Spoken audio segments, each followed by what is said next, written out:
बेटा, आप सभी का एक बार फिर से स्वागत है आप सभी का आपके अपने YouTube चैनल एस्कोसली एजुकेशन में। और बेटा आज हम कर रहे हैं हमारी 5th क्लास की इंग्लिश का 11th लेसन 3 क्राइज, 3 चीख या तीनों का रोना। तो ये देखते हैं हम क्या है इसमें। Have you ever meet a person who does not know how to read and write. करे कि तुम किसी ऐसे आदमी से मिले हो, अब तक कोई ऐसा देखा है तुम्हें जो कि ना पढ़ना जानता है ना लिखना जानता है। तो जानते हो, हाँ बेटा, कई के तो पेरेंट्स ही ऐसे हैं जो नहीं पढ़ पा रहे हैं ना। कोई बात नहीं। What are the problem he she may face due to his her inability to read and write. तो जिनको जानते हो उनसे पता करना है कि उनको उनके न पढ़ने लिखने के अज्ञानता के कारण क्या क्या समस्याएं होती हैं। तो उनसे पूछ के बताना क्या क्या हो सकती है, तुम बताओ अंदाजे से। हाँ, किसी का लेटर आ जाए तो पढ़ नहीं सकता, और उनके साइन कोई किसी पे भी अंगूठा कितने ही लिखे हुए पे अंगूठा लगा लेगा और उसको पता ही नहीं चलेगा कि किस चीज़ के अंगूठे लगा लिए है ना, क्योंकि वो पढ़ नहीं सकता। तो इस तरह की समस्याएं वहाँ पे आती हैं। अब हम अपना पढ़ते हैं lesson. One day an old woman got a letter from her son. एक दिन एक बूढ़ी औरत को अपने बेटे का लेटर पत्र मिला। उसके बेटे ने पत्र भेजा था, वो बूढ़ी औरत को मिला। His son lived far away, और उसका बेटा उससे दूर रहता था, इसलिए उसने लेटर लिखा था बेटा। The old woman could not read, और बूढ़ी जो औरत है, देखो पिक्चर में दिख रही है, वो पढ़ना नहीं जानती थी। So she waited in front of her house, इसलिए उसने अपने घर के सामने ही इंतजार करना शुरू किया। क्यों इंतजार उसने किया कि कोई आए और उसको पढ़वाए। When I see someone, जब मैं किसी को देखूंगी, I will call him, मैं उसको बुलाऊंगी। Then he will read this letter for me, अपने मन में सोच रही है कि भाई जब कोई आएगा तो मैं उसको बुलाऊंगी और वो इस लेटर को मेरे लिए पढ़ेगा, यानी कि मुझे पढ़कर सुनाएगा। Soon a warrior comes, warrior क्या होता है? योद्धा होता है। एक वॉरियर आता है, योद्धा आता है। The old woman called him, और बूढ़ी औरत उन्हें बुलाते। दिख रहा है ना, वॉरियर यहाँ पे तलवार ले रहा है ना। And gave him the letter, और उसको लेटर देती। Please read this letter for me, और इस लेटर को कृपया मेरे लिए पढ़े। बूढ़ी ने उसने कहा कि बुढ़िया ने कि भाई ये लेटर मेरे लिए पढ़ दो, पत्र पढ़ दो। The warrior took the letter and looked at it. Warrior ने उससे पत्र लिया और उसकी तरफ देखा।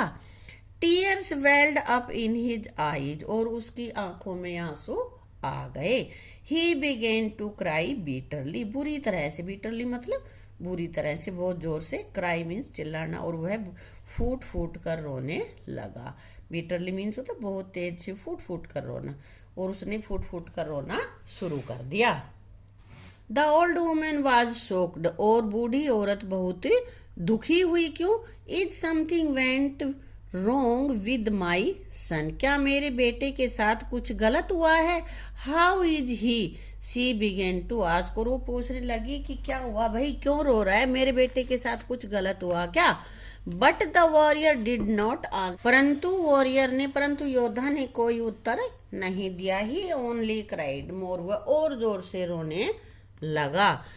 Now the old woman was worried, अब बूढ़ी औरत को चिंता होने लगी। आई एम श्योर, मुझे पक्का विश्वास है। आई एम श्योर, मुझे विश्वास। Something dreadful has happen to my son, उसको अब ये देखा कि भाई वो फिर से रोने ही लग रहा है, तो उसको बड़ी चिंता हुई, और उसने कहा कि जरूर मेरे बेटे के साथ कुछ विशेष मतलब भयानक घटना, ड्रेडफुल मतलब डरावनी, कुछ गलत घटना मेरे बेटे के साथ घट गई है। सी बिगेन टू क्राई टू, और उसने भी रोना शुरू कर दिया। ए लिटल लेटर, थोड़ी देर बाद ए पैडलर कैम बाय, और वहां पे एक फेरी वाला आया। पैडलर कौन होता है? जो घूम घूम के सामान बेचता है ना, उसको बोलते हैं। ही saw the two crying, उसने दोनों को रोते हुए देखा। ही sat next to them, वह उनके पास बैठ गया। And join in their crying, और रोने में उनका सहयोग देने लगा, यानी कि वो भी रोने लग गया। Next a man came around, और आगे फिर एक और आदमी आए। ही saw the three of them crying loudly, उन्होंने तीनों को जोर जोर से रोते हुए देखा। What is the matter he asked, ask means पूछा, उसने पूछा क्या मामला है भाई, क्यों रो रहे हो। The peddler was the first to answer, peddler ने सबसे पहले उत्तर दिया क्या, जस्ट ए ईयर एगो, मतलब 1 साल पहले मैं मिट्टी के घड़े बनाकर बेचने निकला था। बट अलास, परंतु का हाय, it was a bad day in my life, वह मेरी जिंदगी का सबसे बुरा दिन था। All my valuable pots broke that day, और उस दिन मेरे सारे घड़े, जो कीमती घड़े थे, वो टूट गए। I wanted to cry then, मैं उस समय रोना चाहता था, बट कुड नॉट, परंतु रोक नहीं पाया। क्यों? I had to get new pots, मुझे नए घड़े बनाने थे, सेल देम, उनको बेचना था, and make up for my loss, और जो मेरा नुकसान हुआ था उसकी भरपाई करनी थी। I was very busy then, मैं उस समय बहुत ही व्यस्त था, and had no time to cry, और मेरे पास रोने के लिए समय नहीं था। So I decided to cry later, इसलिए मैंने बाद में रोने का निश्चय किया। हाँ, मैंने निर्णय लिया कि बाद में रोऊंगा। बेटो, नुकसान उसका तब हुआ और फिर रोना, उसने सोचा कि रोऊंगा बाद में, क्योंकि उस समय मेरे पास टाइम नहीं है। ये कह रहा है पैडलर। अगला, जस्ट नाउ आई सा दीज टू क्राइंग, अब इन दोनों को मैंने रोते हुए देखा। Then suddenly I remember that, तब अचानक मुझे याद आया, I too had to cry, मुझे भी रोना था। I decided to do it now, इसलिए मैंने अब रोना शुरू कर दिया। दैट्स वाई आई क्राई, और यही वजह थी कि मैं रो रहा था। बता दिया कि भाई मैं इसलिए रो रहा था। Then the old woman said, तब बूढ़ी औरत ने कहा, आई गोट ए लेटर फ्रॉम माई सन, मेरे बेटे की तरफ से मुझे एक पत्र मिला था। I gave it to this warrior, मैंने उसे इस वॉरियर को दिया, इस योद्धा को दिया। He looked at it and began to cry, उसने लेटर को देखा और रोने लग गया। There is some sad news in the letter, I am sure, और मेरा यकीन है कि इसमें कुछ बुरी खबर ही थी। सैड मतलब दुख वाली खबर थी। दैट्स वाई आई क्राई, यही वजह थी कि मैं रोने लगी। At last the warrior open his mouth, और सबसे बाद में वॉरियर ने अपना मुंह खोला, यानी कि वॉरियर से बोला। क्या बोला? टू टेल द ट्रूथ, सच्चाई ये है, सच्चाई बताने के लिए उसने अपने मुंह खोला। I did not study well when I was young, कि जब मैं जवान था, मैं बच्चा था, तब मैं अच्छे से नहीं पढ़ा। I can not read this letter, और मैं इस लेटर को नहीं पढ़ सका। I am so ashamed of myself, मैं अपने आप पर बहुत शर्मिंदा हूँ। दैट्स वाई आई क्राई, और यही वजह है कि मैं रो रहा हूँ। हाँ, तो क्या हुआ बेटा? वॉरियर क्यों रो रहा था? क्योंकि उसको पढ़ना नहीं आता था। और बूढ़ी औरत क्यों रो रही थी? उसको लगा कि भाई कोई सैड न्यूज है बेटे की तरफ से, तभी एक वॉरियर रो रहा है, इसलिए वो रोने लग गई। और पैडलर क्यों रोया? पैडलर को अपने जो पहले 1 साल पहले घड़े फूटे थे उसका दुख याद आया है और वो रोने लग गया है। ठीक है, तो अब इसके कर लेते बेटा। सोल्जर सैनिक, वेल्ड अप मतलब भर जाना, बीटरली फूट फूट कर, जोर जोर से, सोक्ड आघात लगना, धक्का लगना। धक्का लगना मतलब भाई ये नहीं कि वैसे हाथ से धक्का लग जाए, यानी कि कोई सदमा लगे। ड्रेडफुल डरावना या भयानक। पैडलर फेरी लगाने वाला। डिसाइडेड निर्णय किया। असेम्ड शर्मिंदा। ठीक है, अब बेटा इसके क्वेश्चन आंसर है, ये हम लिख कर करेंगे। ठीक है, अब आगे है read the following sentences, write T for true and F for false in the boxes. Box दे रखे हैं, इनमें जो राइट है उसके आगे राइट की टिक लगा देनी है, रॉन्ग है उस पर कट लगा देना। The warrior read the old women got a letter from her son, बूढ़ी औरत को अपने बेटे की तरफ से पत्र मिला। ट्रू है ना ये, तो टी लिख दिया। The warrior read the letter, वॉरियर ने पत्र पढ़ा। पढ़ा था क्या? नहीं पढ़ा, उसको पढ़ना ही नहीं आता था, तो ये फॉल्स है। The peddler start to laugh, पैडलर हंसने लगा था? नहीं, रोने लगा था वो, तो ये फॉल्स है। The peddler set out to sell earthen pot, peddler मिट्टी के घड़े, मिट्टी के बर्तन बेचने निकला था। सही है ये? हाँ सही है, तो यहाँ पे टी लिख दिया। द वॉरियर वॉज इलिटरेट, और योद्धा था वो क्या था? इलिटरेट, अनपढ़ था। ट्रू है ये, तो यहाँ पे हमने टी लिख दिया। अब बेटा कर लेते हैं इसके क्वेश्चन आंसर। पहला क्वेश्चन हमारे पास है, what did the old women get one day? Old women को एक दिन क्या मिला? क्या मिला था? Old women got a letter from her son, बेटे की तरफ से उसको एक पत्र मिला था। To whom did the old women give the letter to read? और बूढ़ी औरत ने ये लेटर किसको पढ़ने के लिए दिया? She gave this letter to a warrior to read, एक योद्धा को दिया उसने ये लेटर पढ़ने के लिए। Why was the old women shocked? बूढ़ी औरत को सदमा क्यों लगा, क्यों दुखी क्यों हुई वो? The old women was shocked to see that warrior crying bitterly, कि वॉरियर बहुत फूट फूट के रो रहा था, यह देख कर उनको बहुत धक्का लगा। Who came after the warrior? Warrior के बाद कौन आया बताओ? Peddler came after the warrior, warrior के बाद पैडलर आया था ना, वो भी उनको देख के रोने लग गया था, है ना। What thing did the peddler use to sell? और ये पैडलर जो था ये कौन सी चीज़ें बेचता था? क्या बेचता था बेटा? The peddler use to sell earthen pot, मिट्टी के बर्तन बेचता था पैडलर। अगला क्वेश्चन हमारे पास है, why was the warrior ashamed of? कि वॉरियर शर्मिंदा क्यों था? असेम्ड ऑफ हिमसेल्फ, वॉरियर अपने आप पर शर्मिंदा था। क्यों? बिकॉज ही वॉज इलिटरेट, क्योंकि वह अनपढ़ था। अनपढ़ होने की वजह से वो लेटर नहीं पढ़ सका था जो बुढ़िया ने उसको दिया था, इसलिए उसे अपने आप पर बड़ी शर्म आ रही थी कि वह पत्र नहीं पढ़ सका, जो कि बुढ़िया ने उम्मीद से उसको पत्र पढ़ने को दिया था।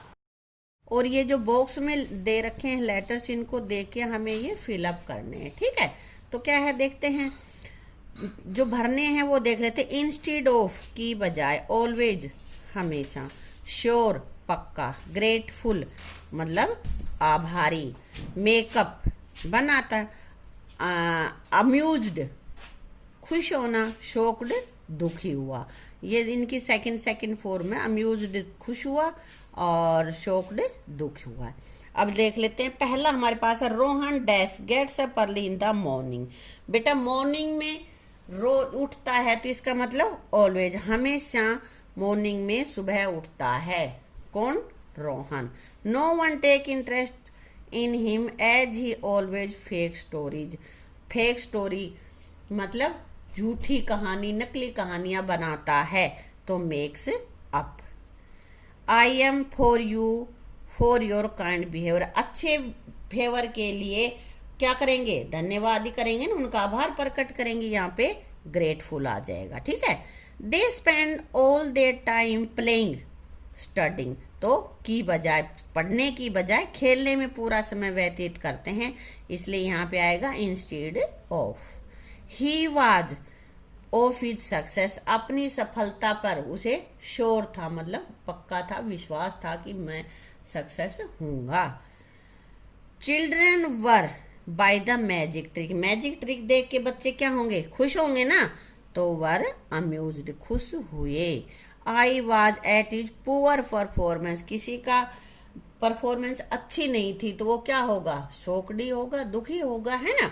तो यहाँ पे आ जाएगा, मैं उसकी खराब परफॉर्मेंस के लिए दुखी था, ठीक है। A person who fight for his country is called warrior. Warrior कौन होता है? जो अपने देश के लिए लड़ता है। And a person who travel from place to place selling things is called peddler. और जो चीजें बेचने के लिए चक्कर लगाता है, यानी कि घूमते हुए चीजें बेचता है, उसको क्या कहते हैं? पैडलर कहते हैं, ठीक है। तो अब कह रहा है ये, read the clues given below and write who these people are in crossword. ये क्रॉसवर्ड दे रखा है बेटा, खाली था, मैंने इसमें भर दिया है, तो इसमें तुम्हें भरना है। ये जो इधर दे रखा है इनको पढ़ो और इसमें देखो कि क्या आएगा। जैसे कि सेकंड लिखा हुआ है तो इसका मतलब जो सेकंड नंबर है ये एक्रोस बता रहा है, यानी कि इधर। ये भरते हैं ना, अखबार में बहुत आता है, तो वहां पे भी भरते होगे, ऐसे ये करके भरना है। A person who act in a play और फिल्म, फिल्म में काम करने वाला या नाटकों में काम करने वाला कौन होता है? एक्टर। तो यहाँ पे ACTOR, एक्टर। यहाँ पे नीचे तुम लिख भी लेना ताकि तब याद करो तो पता चले। कैसे याद करोगे? A person who act in a play और फिल्म, एक्टर, और यहाँ पे एक्टर लिख देंगे, ठीक है। A person who sells and arranges flower, एक ऐसा आदमी जो कि फूल इकट्ठे करता है और उनको बेचता है। तो फूल बेचने वाला कौन सी लाइन में आएगा? देखो ये 6th पे आएगा, और 6th भी कैसे? एक्रोस, एक्रोस होती इधर। तो यहाँ पे 6th नंबर है, इसमें आ जाएगा फ्लावरिस्ट, फूल बेचने वाला, ठीक है। आगे है a person who fight war for one's country, अपने देश के लिए जो युद्ध लड़ता है वो कौन होता है? वॉरियर या सोल्जर। और ये 10th नंबर पे है ना, तो देखो 10th में यहाँ पे लिख दिया सोल्जर। ये सोल्जर की स्पेलिंग तुम्हें लर्न कर लेनी बेटा, ठीक है। इनको यहाँ इनके सामने तुम लिख लेना ताकि फिर याद करने में तुम्हें दिक्कत ना हो। जैसे एक्टर, फ्लावरिस्ट, और ये हो जाएगा सोल्जर, ऐसे इनके सामने लिख लेना बेटा, ठीक है, तब उनको याद कर लेना।